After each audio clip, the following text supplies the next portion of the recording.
नमस्कार कर्नल साहब, बहुत बहुत स्वागत है आपका शो में। Thank you. नमस्कार, जय भारत। कर्नल साहब, पाकिस्तान में बार बार भूकंप के झटके क्यों आ रहे हैं? क्या अभी तक ऑपरेशन सिंदूर की धमक है या फिर कोई और रीजन है? मैडम, ये जो झटके आ रहे हैं अभी अनवेरिफाइड है। अब पता तो है नहीं। कहते हैं टेक्टोनिक प्लेन जो था उसमें फिजन आ गया। कराची के अंदर करीब 20 के करीब अर्थक्वेक के झटके आए हैं एट दी रिचेस्ट स्केल जो 2.63 का है। Then there have been sightings of US plane जो कि रेडियो एक्टिविटी माप रहा है। Then enriched uranium Egyptian plane कुछ एक आया है। देन आईएमएफ का जो लोन आया है।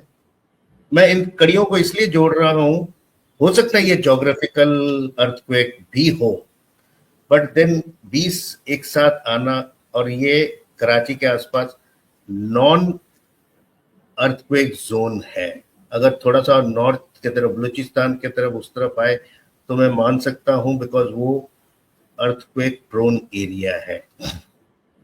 Then it is possible that वहां पे कोई कमांड सेंटर था या कुछ बेस था, या वहां कुछ का टाइप का टेस्ट हो रहा है या डिस्ट्रॉय कर रहे हैं, या इवन कहा जा सकता है keep an I on the Chinese. American का कुछ लेना देना, क्योंकि पाकिस्तान तो वैसे भिखारी देश है। लोन मिला है तो बिक चुका है, करप्ट है बेसिकली। आईएमएफ आप सबको पता ही है, it is run by America. इस मौके पे लोन दिया है, सो दे विल, अब जब पैसा दिया है तो उसकी वसूली तो करेंगे, जैसे चाइना भी करता है, अमेरिका भी वही तरीका इस्तेमाल करता है। एंड हो सकता है वहां प्रेजेंस हो, क्योंकि ये एक रूट है चाइना का सी पे पहुंचने का, specially the Arabian sea, Indian ocean, क्योंकि Indian ocean is one of the major trade sea routes. तो अदरवाइज चाइना के पास तो कोई तरीका है नहीं आने का। सो दे मे बी वांटिंग, ऐसे भी काराकोरम पास करके ग्वादार पोर्ट पहुंचा है, तो उसको रोकने के लिए हो सकता है अमेरिका ने ये खेल खेला हो। And then maybe Pakistan को कुछ बोला है कि ये कमांड कंट्रोल सेंटर्स हो या इन पे हमारे भी लोग रहेंगे, क्योंकि कुछ कुछ जगहों पे सुना गया है, अनवेरिफाइड अगेन है, नूर खान बेस वगैरह पे, that unverified American troops are there, Pakistan army is not being allowed. जैसे कि चिटागोंग में भी सुना जा रहा है that US troops are there, इनमें भी little this thing, and these are basically being done so that US can keep an eye on China, and also though not on India, but then yes, India is also growing. India से पे भी थोड़ा सा नजर रखा जाए कि हरकत क्या हो रहा है। So these may be linked with all these activities, and Pakistan को बोला हो कि अपना ये सेंटर वगैरह ठीक ठाक करें या whatever is being done. And during Op Sindoor, again, Sargodha, Kirana Hills, Noor Khan were attacked as per the DG Air Ops, and there were some tremors felt at that time also. So they all may be an afterlog of Op Sindoor. Doctor साहब, एक और सवाल है इसी से जुड़ा हुआ। Trump को भूकंप की चिंता क्यों सता रही है? वो रहे अपने वहां पर व्हाइट हाउस में, why he is bothering about it? नहीं, ट्रंप को तो चिंता होगा, क्योंकि ये क्रिएटेड बाय ट्रंप है। एंड ट्रंप, जैसे कि आप देख रहे हैं, his activities are so maverick, मतलब पागलपंती की तरह। आज ही जैसे ही without the governor's permission Los Angeles में उसने 200 नेशनल गार्ड्स को उतार दिया है और राइटिंग हो रहा है, जो कि लास्ट न्यूज इनपुट्स आए थे। देन इमिग्रेंट्स को उठा उठा के बाहर भेज रहा है, टैरिफ्स लगा रहा है, कभी बोलता है रशिया के साथ यूक्रेन का युद्ध रोकूंगा, उसको रोकने के बजाय और भी कॉम्प्लिकेट कर दिया। अभी तो पुतिन तिलमिला रहा है। उधर इसराइल का जो लड़ाई है उसमें भी कोई खात्मा तो दिख नहीं रहा है। यहाँ पे भी इसने ये अर्थक्वेक्स अगर सही मायने में देखा जाए maybe created by the forces governed by Trump, and then basically जैसे कि हमको पता है सिंदूर के टाइम पे जब पाकिस्तान दबने लगा, they went to US must have given some kind of a call, and then finally इन्होंने बोला होगा कि ठीक है, टेल देयर DGMO या tell the chief to speak to us with DGMO, बातचीत होके किया। तो ट्रम्प इसलिए तिलमिलाएगा क्योंकि ट्रम्प को इन चीजों का रिक्वायरमेंट है, because this is the area.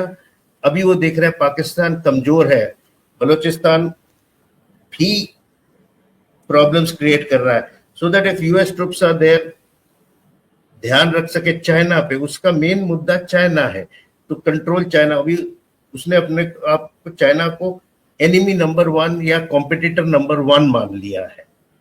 So that is one of the reasons why he is taking a little extra interest in this area, and that is why ये अर्थक्वेक्स का वो काफी ध्यान रख रहा है।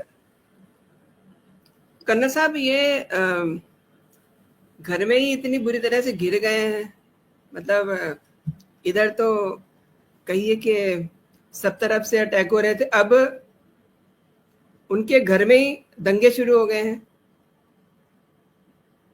आप ट्रम्प के घर की बात कर रहे हैं? हाँ जी, बिल्कुल। ट्रम्प के घर में तो अब लॉस एंजल्स में दंगे तो स्टार्ट हो गए हैं, बिकॉज बेवकूफ के काम करेगा। लॉस एंजल भी और this California also. California, yes.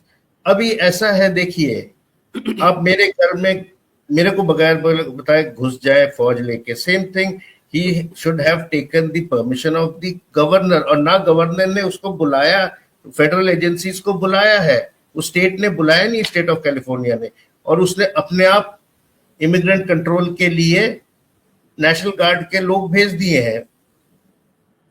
Then उसके अपने घर में उसका अपना सगा सो कॉल्ड जो भाई उसने पाला था एलॉन मस्क, अब उसके साथ भी लग गया है।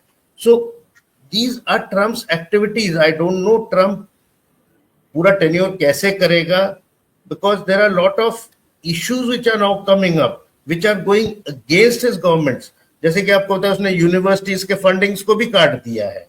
हार्वर्ड, कैम्ब्रिज जैसे यूनिवर्सिटीज का फंडिंग काटा, उन्होंने रिसर्च बंद कर दिया। कहते हैं हमारे कट्स करेंगे तो हम रिसर्च कर कैसे करेंगे, and they are stopping their researches on medicine field, physics and other scientific field. So his actions are very, क्या कह सकते हैं, नॉट अकिन जो होना चाहिए। एक पागल आदमी की तरह वो करता है, कभी कुछ डिसीजन दे रहा है, कभी कुछ दे रहा है, पूरा कंफ्यूज करके रखा हुआ है, and then he is not listening to anybody, headstrong हो गया है। So this is a problem which he is facing, and he will face more problems because he is not taking the cognizance of his party, neither he is taking the cognizance of the Congress. He is taking unilateral decisions, which is wrong. He has to take decisions based on the majority from the Congress. अपने आप तो नहीं कर सकता है, and that is what he is trying. आपने करण साहब बिल्कुल सही कहा। और ये जो मतलब इतना ज्यादा रिश्तों में खटास आ गई है कि मतलब एक दूसरे के कपड़े उतार रहे हैं, लाइक पब्लिकली सारी चीजों को खोद खोद के बता रहे हैं कि वो ये है, वो ये है, लेकिन गली में लड़ाई नहीं होती, उस तरीके से इनकी लड़ाई अब शुरू हो गई है। तो ये रिश्ते इनके कहाँ जाकर के ये लड़ाई थमेगी, एलन मस्क की और ट्रम्प की? अब ये बताना बहुत डिफिकल्ट है, क्योंकि देखिए ट्रम्प प्रेजेंटली बिजनेसमैन तो है, पर पॉलिटिशियन अब ज्यादा है, प्रेसिडेंट पहले है।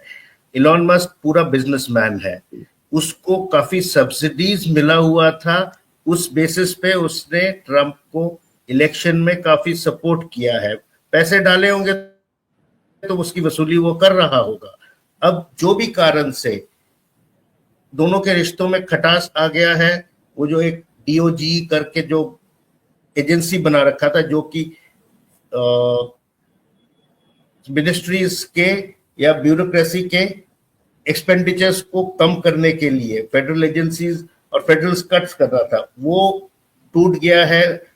मस्क एडमिनिस्ट्रेशन से ट्रंप के निकल गया है और दोनों अब एक दूसरे के अगेंस्ट में ट्वीट कर रहे हैं। ट्वीट इन द सेंस इतना नीचे गिर चुके हैं कि एक कहता है कि ये साउथ अफ्रीकन माइग्रेंट है, इसको तो हटा के बाहर कर देना चाहिए। दूसरा कहता है मैं स्पेसएक्स या ड्रैगन जो मेरा स्पेस प्रोग्राम है उसको मैं बंद कर दूंगा, डीकमीशन कर दूंगा। और इधर मस्क ने एक और ये लगा दिया है दो कि इट इज नॉट वेरीफाइड।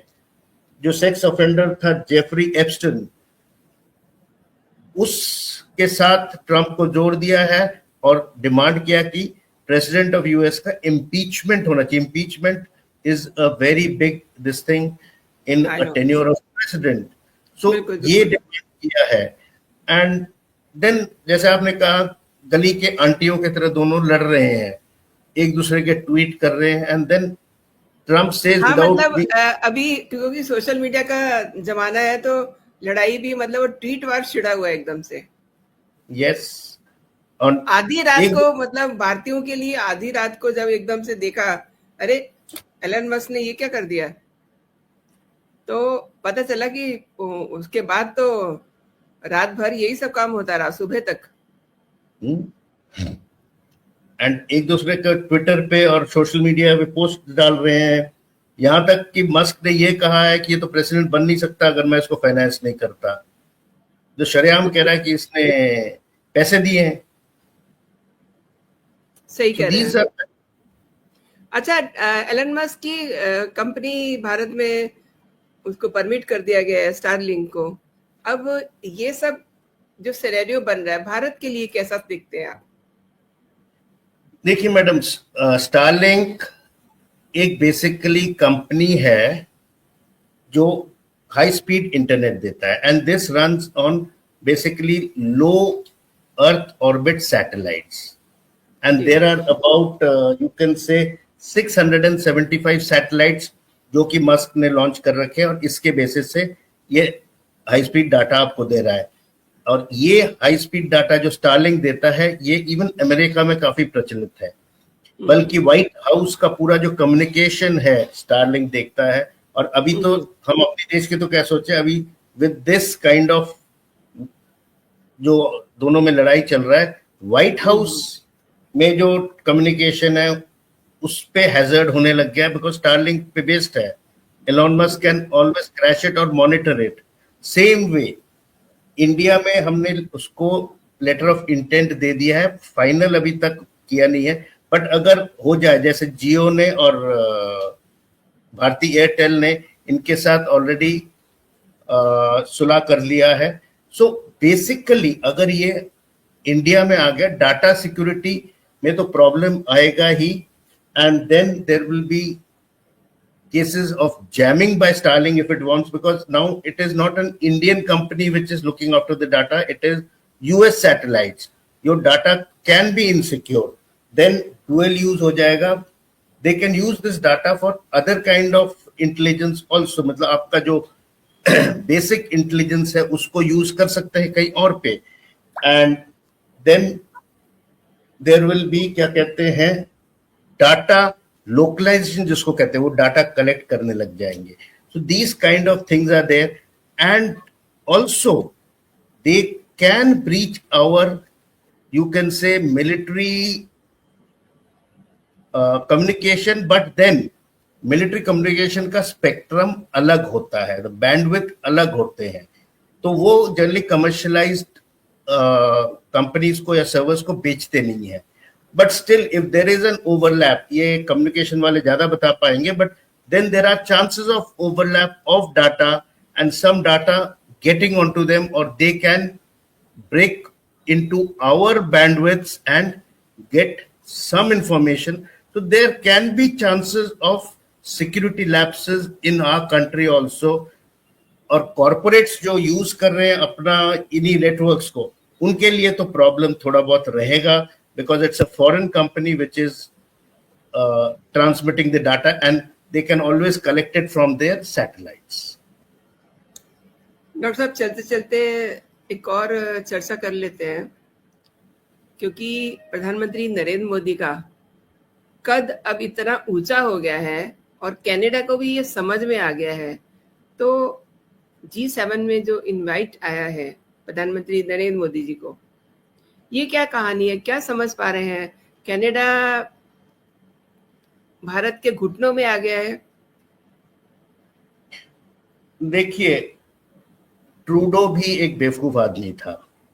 वो कुछ माइनॉरिटी पॉलिटिक्स के चक्कर में,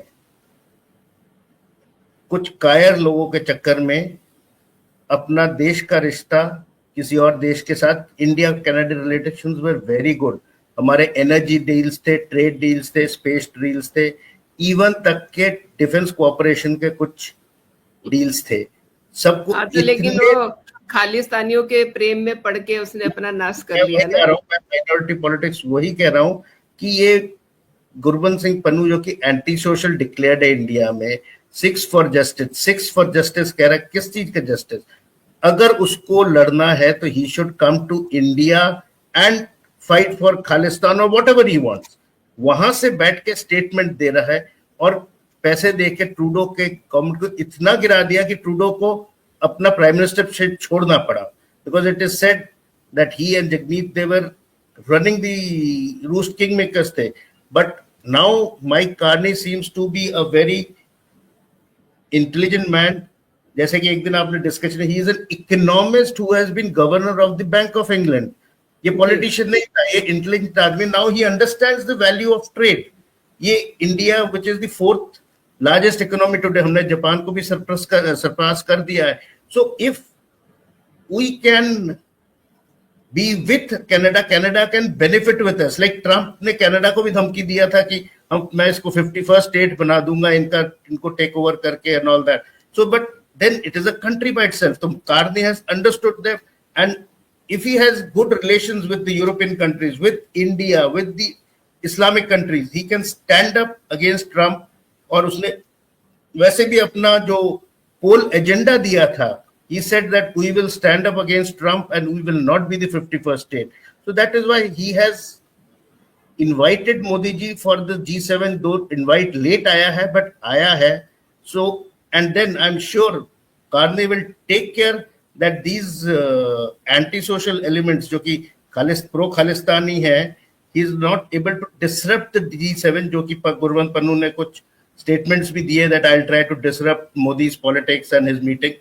So let us hope Carney takes care of that and our security takes care so that nothing untoward happens. नहीं, वो कर्नल साहब, वो जो आप बात कर रहे हैं, उनसे सवाल किया गया था निजर को लेकर के मिस्टर कार्नी से, तो उन्होंने उसको सिरे से बिल्कुल एकदम से कहते हैं ना, खारिज कर दिया। उन्होंने उसमें जरा भी इंटरेस्ट नहीं दिखाया। लेकिन मैं एक चीज और आपसे इसी से जुड़ी हुई जानना चाह रही हूँ, G7 से। अब ये जो समिट होने जा रहा है, वहां पर प्रधानमंत्री नरेंद्र मोदी जी का ऑप संदूर के बाद ट्रंप के सामने उनका आमना सामना होगा। तो वो जो सिनेरियो है वो किस तरीके से देखते हैं? क्योंकि ट्रंप की भूमिका आपने देखी ऑप सिंदूर में कि मैंने मीडिएशन करवाया है, तमाम इंडियन पॉलिटिक्स में उसने ये कह करके अफरा तफरी मचा दी, है ना। अब दोनों राष्ट्रों के जो प्रमुख के आमने सामने होंगे, हमारे प्रधानमंत्री नरेंद्र मोदी जी और ट्रंप। तो वो जो सीन होगा, मैं आपसे समझना चाहती हूँ। देखिए, जैसे कि आप जानते हैं मोदी जी को, he will be able to handle Trump very well, because Trump ने मोदी को डायरेक्टली, जबकि मोदी ने क्लियरली कहीं हमारे मिनिस्ट्री ऑफ एक्सटर्नल अफेयर्स हो या प्राइम मिनिस्टर हो या minister of external affairs Jaishankar ji ने कहीं जिक्र तक नहीं किया है अबाउट ट्रंप। और इसके अगेंस्ट में ट्रंप ने कुछ बोला भी नहीं है। तो ही से ट्रेड डील्स खत्म कर दूंगा या उनको ट्रेड में, but then he has not been able to do anything because he knows that India के साथ ट्रेड इस मौके पे तोड़ना इतना आसान नहीं है। टैरिफ जब लगाए भी थे, सबसे कम टैरिफ इंडिया पे लगे थे।